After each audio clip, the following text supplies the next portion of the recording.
Good afternoon. Good afternoon. Thank you. This budget does not address TTC crowding identified on 50 routes.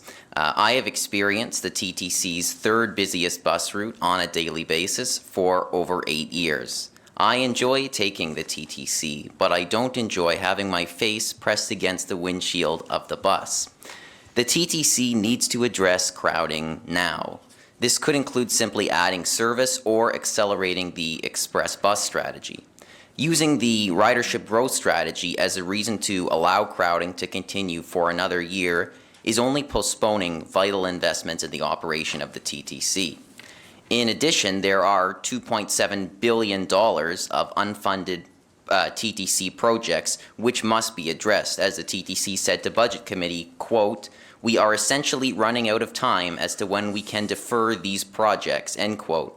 The presenters also noted that significant service impacts could begin within 3 years if these projects are not funded.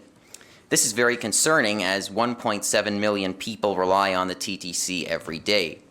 We have heard many times that Council is committed to getting Toronto moving, so I hope that you will ensure these projects are funded. The preliminary city budget leaves $9 million to pay for $41 million of critical Council-approved investments, and that of course doesn't include over $30 billion of Council-approved unfunded capital projects. The numbers don't add up. After 7 consecutive austerity budgets, we can't dig ourselves out of this $32 million hole with more cuts. Council supports and has approved these priorities, so I expect them to be included in the 2018 budget. Why are these programs unfunded? Because Toronto has a revenue problem and a priorities problem. There are many options for raising revenue, as identified in the 2016 KPMG report on revenue tools. There are 6 available options that do not require provincial approval. Considering we've raised TTC fares for 7 years, maybe it's time for drivers to finally shoulder some of the cost of our transportation system. 34% of the capital budget is spent on 3 extremely expensive political projects, while important initiatives are unfunded. You want a capital budget that keeps taxes low and makes important investments? Cancel SmartTrack, the mayor's plan to subsidize GO Transit. Tear down the Eastern Gardiner and build the Scarborough LRT. That's $8.5 billion in instant savings.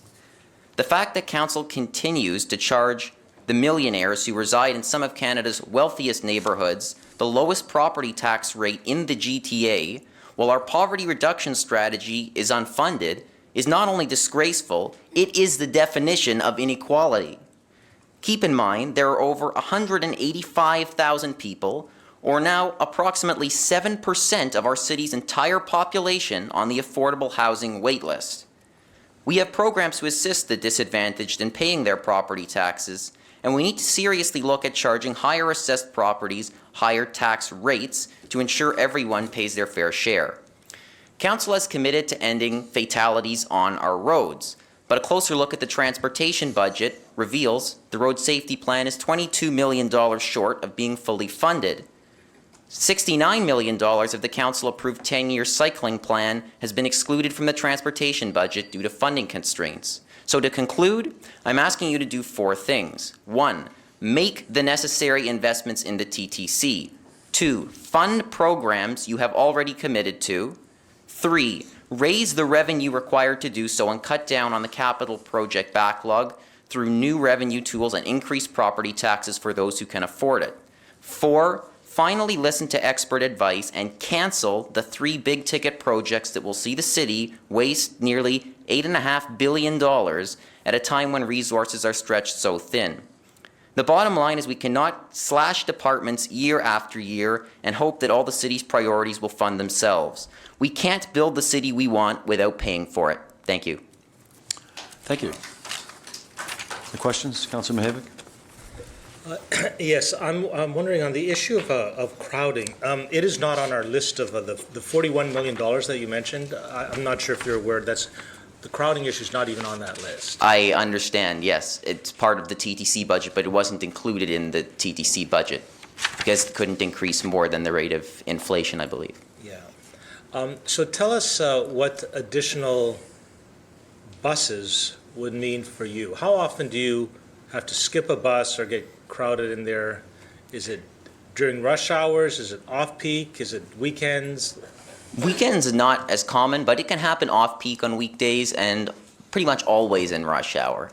And yeah, it happens maybe 50% of the time that I take the bus. And I take the bus about usually twice a day, every day. To get better service, do you think there are basically three options? Provincial monies, city monies, or raise fares? Mm-hmm. Which would you how would you rank them in terms of where we should put our energies? Number one is certainly provincial. The province canceled operations funding for the TTC about 20 years ago. And yes, we get a little bit of gas tax money and we can buy buses with that, and that's great, but they don't really help us very much to fund the fourth largest transportation system on the continent. And they certainly need to be doing a hell of a lot more than they're doing now. Secondly, yes, the city could, if the province doesn't come to the table, which at the moment they're not really willing to, the city should be funding should be giving more TTC funding to avoid this crowding and these kinds of issues. And fare hike would really be a last resort because fares have increased for 7 consecutive years. So I'm actually happy that there's no fare increase this year. Okay, thank you very much. Thank you. So I have a question. If you had to choose, there's talk of council approving a $2 transfer, or 2-hour transfer. Yeah. Which would probably cost the TTC between $20 and $25 million. If you had $20 or $25 million to spend, would you spend it on that, or would you spend it on additional buses and routes? Oh, that's a good question. Well, I think that's an important thing especially for low-income people that need to make multiple trips on the TTC every day. The 2-hour transfer is certainly useful, but crowding is also a pressing issue. So really, I think it's difficult to choose between the two. In a budget that's, I think, over $10 billion, in my opinion, I think that there's room to find money for both. That sounds like a political answer. Anyway, thank you for your deputation tonight. Thank you.